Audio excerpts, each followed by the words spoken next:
국민들한테도 이거 뭐 대통령과의 뭔가 관련 속에서 저런 대통령 부인과 관련된 땅인데 누가 이거를 해결할 수가 있겠어요. 언제부터 국토교통부가 KDI보다 이 설계사무소의 얘기를 더 잘 들어줬나요? 자, 인사 시작하겠습니다. 네. 안녕하십니까.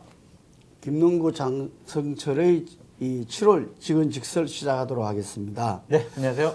양평 고속도로 문제가 터지면서 네. 일제히 지지율이 지금 추락하기 시작했어요. 맞습니다. 어떻게 보셨습니까? 그러니까 이게 여러 가지가 복합적으로 막 엮여 있는 것 같아요.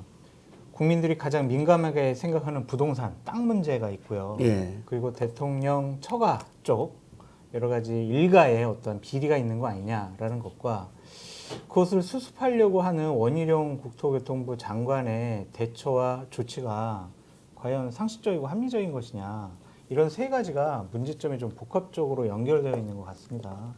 그래서 원희룡 장관이 갑자기 15년 동안 진행되어 왔던 일을 하루 만에 안 할래, 무효, 야당 사과하지 않으면 우리가 도저히 이거는 다시 추진 못하겠어 라는 입장을 견지하는 것이 과연 맞는 것이냐, 그거에 대한 의문점이 상당히 커져가고 있다라고 볼 수밖에 없죠. 지금 보니까 뭔가 이게 이 명약 간하게 국민들한테도 이거 뭐 대통령과의 뭔가 관련 속에서 저런 방언과 조치를 한 거 아닌가. 그렇게 추측해보고 생각해볼 수밖에 없어요. 그죠? 왜냐하면 네. 지난 금요일 날 당정회의를 했었어요. 근데 오전에 거기서 참석한 의원들의 얘기를 들어보면 원희룡 장관이 회의에 집중을 하지 않고 거기서 발언을 거의 안 했대요. 예. 그러면서 계속 전화를 받으면서 메모를 했다라는 거예요. 밖에 나갔다 오기도 하고. 당정회의 하는 장소에서 그런 행동을 보였다? 그러면은 웬만한 사람이 아니면 그렇게 전화를 받거나 메모하거나 밖에 나갔다 오거나 그렇게 안 할 거 아니에요. 그럼 최소한 대통령실에서 연락을 받은 것이 아니냐. 그러고 난 다음에 갑자기 의원들도 모르게 백지하겠습니다 라고 선언한 것이 아니냐. 그렇게 많은 분들이 추측을 하고 있고. 자기 결단이라고 강조하고 있죠. 근데 이제 기자들 백프리핑 때 예. 기자들이 물어봤어요. 예. 이거 언제 결정하셨어요? 그랬더니 대답을 못해요. 대답을. 그러니까 옆에 김정재 의원이 있다가 다음에 말씀드릴게요. 그러면서 이제 데리고 나갔거든요. 그런 것을 보면 본인도 얘기하기가 쉽지 않았다. 뭔가 밝힐 수 없는 뭔가 원인이 있었다. 그렇게 볼 수밖에 없고요. 7월 3일의 원희룡과 7월 7일의 원희룡은 대단히 달라요. 7월 3일 날 국회 국토교통위 상임위원회에서 원희룡 장관이 야당 의원이 이거 문제 있는 거 아니냐 그랬더니 이게 어공과 늘공의 차이입니다. 제가 정무적인 판단을 하고 여기 계신 의원님들 국민들 의혹 없게 제가 재검토하라고 지시했습니다. 걱정하지 마십시오. 여러분들 걱정할 일 전혀 일어나지 않습니다. 이런 식으로 했거든요. 그래서 이거 그러면은 원한대로 하겠구나 그렇게 생각을 했는데 갑자기 금요일 날 저런 식의 급발진을 했단 말이에요. 그러면 뭔가 있다고 봐야죠, 이거는.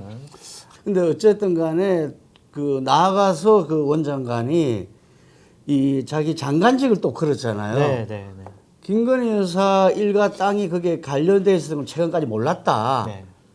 근데 바로 민주당의 그 한준호 의원이 맞아요. 지난 국감 때 물어보고 맞아요. 검토하겠다 했지 않냐. 그렇죠. 그 수석으로 일컫는 우리 원장관 별명이 수석이잖아요. 이게. 그러니까요. 그 머리 좋은 친구가 그거를 몰랐을 턱이 없죠. 그러니까 또 국토부에서는 이런 답변을 하죠. 이게 종점으로 연결되고 그 종점에 대통령 부인의 땅이 있다라는 것은 6월 달에 알았다. 6월 네. 말에. 네. 그때 알았지. 그때 뭐 한준호 의원이 작년에 국감 때 얘기한 것은 그냥 뭐 지목 변경 뭐 이런 것들이었지. 그 땅인지 몰랐다. 그렇게 얘기를 하고 있는데 본인이 장관직 걸고 정치 생명 건 거는 그냥 거기에 땅이 있다라는 존재만 알았더라도 나는 정치 생명 걸겠다 그런 식으로 얘기를 해가지고 지금 외국 나가 있거든요. 외국에서 들어오면 어떻게 해명할지 두고 봐야 될 것 같습니다. 그러니까 원희룡 장관의 입장은 이해는 돼요. 왜냐하면 윤석열 대통령이 임명한 장관이기 때문에 윤석열 대통령과 함께한다. 그쪽 입장은 대변해야 된다, 옹호해야 된다, 방어해야 된다 그런 입장은 알겠는데 이런 생각이 있는 것 같아요. 원희룡 장관이 쭉 이제 비주류로서 정치 활동을 계속 해왔잖아요. 결국에 내가 국민의힘의 대선 후보가 되기 위해서는 영남 그리고 윤석열 대통령을 강하게 지지하는 지지층의 마음을 사지 않는 한 내가 여기서 대선 후보가 되거나 중요한 일을 하기에는 어렵다. 지금 대통령을 강하게 지지하는 분들은 한동훈 장관 지지하고 있잖아요. 그러니까 네. 한동훈 장관이 보수우파 대선 후보 중에서 1등 나오고 있잖아요. 그 자리를 좀 엿본 것이 아닌가라는 좀 생각이 듭니다. 그래서 저는 그러한 전략이 맞을 수도 있는데 상식과 합리성을 잃어버린 정치인이라면 국민들이 외면하거든요. 추미애 전 장관 봐보세요. 그때 추윤 갈등 뭐 하면서 윤석열 대통령 막 저격하고 잘못했다 그러고 뭐 법적으로 문제 걸고 그렇게 하다 보니까 국민 밉상이 돼버려가지고 민주당 당시 지지층에는 환호를 받았지만 결국에는 정치적인 생명력이 없어지다시피 했다? 요즘에 다시 나타나가지고 난 총선 출마할 거예요 라고 얘기를 하지만 반응이 싸늘하잖아요. 민주당에서도 당신 좀 조용하고 있어라. 이러한 대접을 받고 있는데 원희룡 장관도 이러한 모습을 계속 보이게 되면 강력한 지지층의 환호는 받겠지만 일반 다수의 국민들은 지도자감이 아닌 것 같아 라고 판단할 수 있을 것 같아요. 그래서 만약에 그런 전략을 폈다면은 현직 장관은 어쩔 수 없는 한계가 있겠지만 저는 그거는 아니라고 보는데 우리 이종훈 정치평론가가 저희 폴리뉴스에 칼럼을 하나 어제 보냈어요. 네. 그 칼럼에 뭐라고 쓰냐면은 그 일타양피라는 거죠. 원희룡 장관의 일타양피. 네. 왜 이런 무효화 선언을 했겠느냐. 네. 그 첫째가 뭐냐면은 그 윤석열 대통령이 대선 주자가 총선에 나가서 당 대표가 된다든지 여러 가지 당을 좌지우지하는 부분에 대해서 상당히 부담감, 거부감을 갖고 있다. 네. 그래서 못 나가게 한다는 거죠. 네. 예를 들어서 그래서 본인은 그러면은 당에서 장관이라든지 총리라든지 뭐 이런 길로 가야 되는데 사실 우리나라 총리가 대선에 선거인 케이스가 없잖아요. 그렇죠. 뭔가 내년 총선에 나가기 위해서 네. 약간 편집 분파를 일으키고 거기서 자기가 책임지는 모습으로서 장관 그만둔다고요? 장관 그만둔다는 우리 이종훈 평론가가 어떤 면에서는 상당히 좀 좋게 본 거 아닌가 이런 생각이 들고 두 번째는 어떻게 됐든 간에 김건희 여사 일가의 땅 자체에 있어 가지고는 이제는 아마 원안으로 가기는 어렵지 않게 됐지 않나 생각이 들거든요. 주민투표를 했던 뭐를 했던 그 양평군이나 하남이나 강주에 있는 인근에 있는 사람들도 다 보면 지금 이른바 이안 네. 를 갖다가 선호하는 어떤 이 움직임들이 나오고 있어요. 이게 그래서 그런 측면에서 확실한 점수를 땄다. 네. 길게 봤을 때. 점수는 땄죠. 예, 그래서 일타양피다 이러는데 저는 원희룡 장관을 지지했던 많은 국민들의 기본적인 자기 컨셉을 잃어버리서는 안 된다. 맞아요. 라는 걸 갖다가 좀 말씀드리고 싶습니다. 정확한 지적이세요. 우리 공화당 네. 조은진 대표가 저녁에 CBS 박재홍 코너에 나와가지고 네. 그 기부해야 된다. 기부. 군수도 그렇고 네. 그 일가도 양평인의 그 땅을 기부해야 된다. 그게 해법이다 이렇게 말했어요. 근데 뭐 군수는 잘 모르겠고 제가 볼 때 어쨌든 대통령이라든지 큰 정치인들 같으면은 뭔가 좀 희생과 헌신하는 모습을 국민들은 또 원하잖아요. 저도 그 의견에 동감을 해요. 네. 그러니까 윤석열 대통령이 이거 풀 수밖에 없어요. 네. 왜냐하면 대통령 부인과 관련된 땅인데 누가 이거를 해결할 수가 있겠어요. 그러니까 네. 대통령께서 기억하시면 민망합니다. 저희 처갓집 일가 땅 때문에 이렇게 국책 사업이 흐지부지 되고 아니면은 뒤바뀌게 되고 못하게 되고 이런 것들 국민들 보기에 너무 부끄럽고 창피합니다. 이것은 뭐 불법적인 부분이 없더라도 대통령으로서 국민들께 상당히 민망합니다. 그래서 저희 뭐 이쪽으로 고속도로 나게 하는 것이 훨씬 더 국민의 이익이 높아진다면 재산권을 포기하고 아니면 땅을 지금이라도 뭐 매각을 하든지 아니면 기부를 하든지 그렇게 하겠습니다. 그렇게 했으면 좋겠어요. 아니 지금 대통령 권력도 가졌는데 부동산 문제를 갖고 돈을 벌겠다? 이런 인식을 국민들에게 주면은 우리가 응원했던 공정하고 정의로운 윤석열 검찰총장 대통령은 아니라는 생각이 들거든요. 그래서 저는 지금 대표님 말씀 맞는 것 같아요. 이 여당에서 해법으로 나오고 있는 주민투표. 안 돼요, 그거는. 네. 주민투표라든지 여론조사 그건 안 돼요. 왜냐하면 이거는 다 예타 통과가 됐고 다 15년 동안 논의해온 그러한 국가의 시스템에 의해서 결정된 국책 사업이잖아요.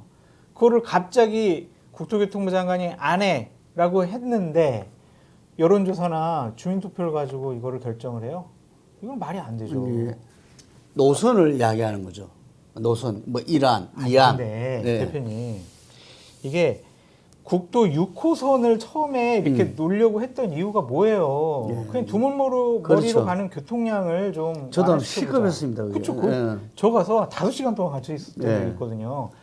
그것 때문에 거기 논의가 됐던 거예요. 근데 갑자기 왜 이쪽으로 왜 가냐고요? 이상하잖아요. 그리고 예타는 KDI에서 합니다. 예. 그런데 이 제3안이라고 하죠. 강상면으로 가는. 예, 예. 그거는 어떤 설계 사무소에서 2달 동안 검토해가지고 이쪽이 더 낫대요.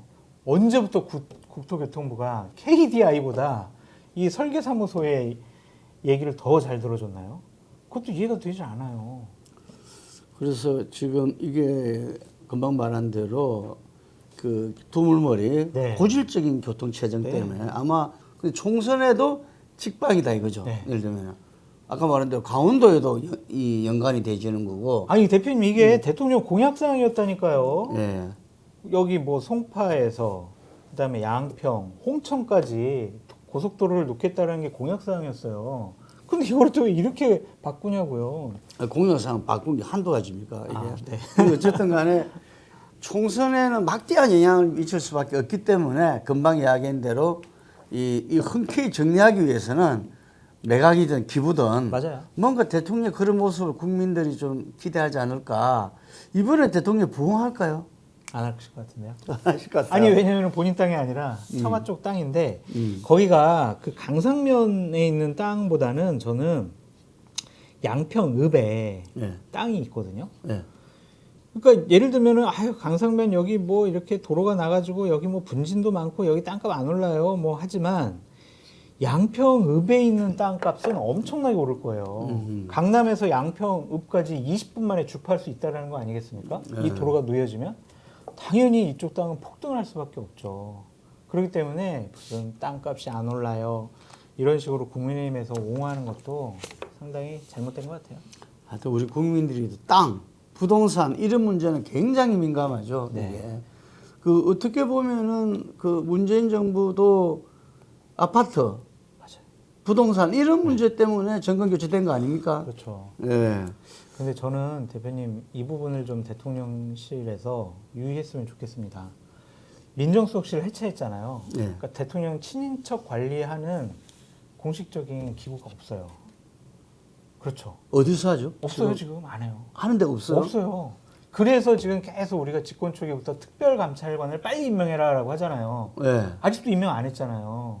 그러니까 대통령 친인척 관리가 지금 펑크가 나 있는 상황이에요. 대통령 처가 일가가 전국의 17개 시도시에 19만 평의 땅을 갖고 있어요. 그러면은 만약 이게 아까 부동산 사업을 한다고 그랬잖아요. 그 처가 그 특히 예, 예. 오빠가 거기에 이제 법인의 대표 형식인데 만약에 이게 이렇게 도로가 원하는 대로 나잖아요. 강상면으로. 그러면은 대통령 처가 일가가 갖고 있는 땅의 지자체장들은 엄청나게 고민 많이 할 거예요. 이거 원하는 대로 어떻게 허가 내줘야 되나? 뭐 도로 내줘야 되나? 아니면 지목 변경해줘야 되나? 안 그러면 이거 무슨 해를 당하는 거 아니야? 이런 식의 생각을 할 수밖에 없어요. 그럼 여기는 당연히 부정부패 비리가 연루될 수밖에 없습니다. 저희가 어제 그 박찬종 네. 변호사님, 대표님 와셔가지고 어제 이 방송을 하시고 가셨는데 그분이 하시는 말씀이 상당히 이 추사파 정권의 연장을 막아야 된다. 네. 막 주창하시면서 이 윤석열 대통령의 어떤 당선을 적극적으로 밀으셨거든요. 저도 마찬가지였어요. 예, 그래가지고 이 공정과 상식의 대명사 그래서 이게 정권 교체 이뤘는데 그 뒤에 보니까 김건희 여사 따라왔다는 거죠. 부부니까. 네. 근데 지난 대선 때도 사과 기자회견도 하고 그랬잖아요, 이게. 그런데 지금 계속 이런저런 문제가 있다는 거지. 그렇죠. 조금 지지를 회복하나 싶었더만 또 이번에 이게 뻥 터졌다 이거지. 그 차제 이 문제에 대해서는 대통령이 분명히 정리를 해야 된다. 못하실 것 같아요. 이런 이야기를 하더라고요. 못하실 것 같아요. 김건희 여사에 대한 민감도가 되게 높아요. 국민들도 높고 대통령실도 여권에서 되게 높아요. 국민들은 기본적으로 좀 비호감도가 높은 것 같아요. 활동하면 활동할수록 대통령 지지율이 좀 하방 탄력성이 있는 것 같고, 김건희 여사에 대한 의혹을 뭔가 제기를 하면은 여권에서는 되게 우리가 상식적으로 생각하지 않는 과한 반응들이 일어나요. 그러니까 그것은 여러 가지 시사점이 있다고 좀 생각이 듭니다. 그래서 앞으로 대통령과 관련해서 여기가 지뢰밭이 될 가능성도 있다. 그렇게 말씀드려요.